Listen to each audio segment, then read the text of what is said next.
Morgan State head coach Damon Wilson. The first question, Coach, your first season last year, a major step forward for Morgan. What was your biggest takeaway from your first season as head coach? That we had some guys that wanted to win, guys that were coachable, guys that have really brought into the system and brought into the program. So I'm really excited about the direction we're going. It was a learning experience last year as a whole, from on a new campus, new team, but I think we're heading in the right direction, and we got a better understanding of who we have in our roster now.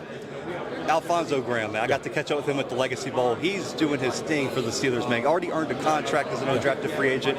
Talk about how important it is to have that first guy from your tenure as head coach to make it to the league and get that contract. You look at Alfonso's career. I mean, Alfonso, his junior year, had like 300 yards. And then you come out last year, our first year had 1,300 yards. Now, like you said, he's on the NFL roster. That's great. That's what it's all about. He graduated, and that's something. That's what it's all about. A kid received his degree from the university, signed an NFL contract the same week.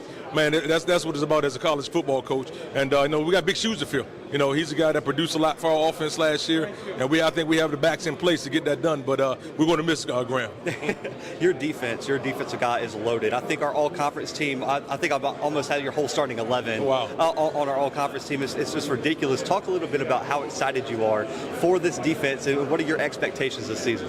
This preseason stuff is great for these guys, but the reality is the game has to be played, and they have to live up to those expectations, and they have a responsibility now. At one time, I don't think the expectation was to be an all-conference player. Now it's changed. Now it's to be an all-conference player and all-American. Now let's win a championship. Let's not just be competitive. So those are some things that we're preaching, but they understand the importance of doing their 1 of 11, and if they do that, we'll have a good chance of being successful.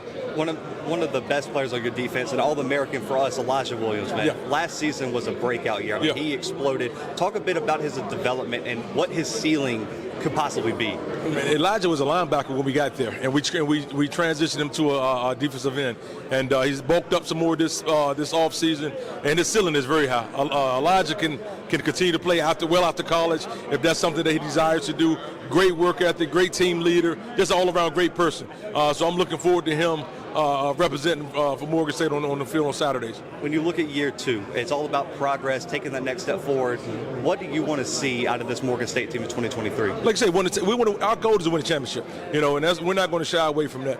But it is a process, and we understand the process. So we just want to continue to get better each week, each day. Make sure we don't make the same mistakes twice. Be coachable. As long as we do those things, we'll have a chance to be successful. The final question, Coach, from 2022 to 2023, what's the single thing you wanted to improve on for your team going into the offseason? Discipline. Ooh, I love it, Coach. Coach, I appreciate you joining me. Congratulations on a great first season and even better second one. Thank you.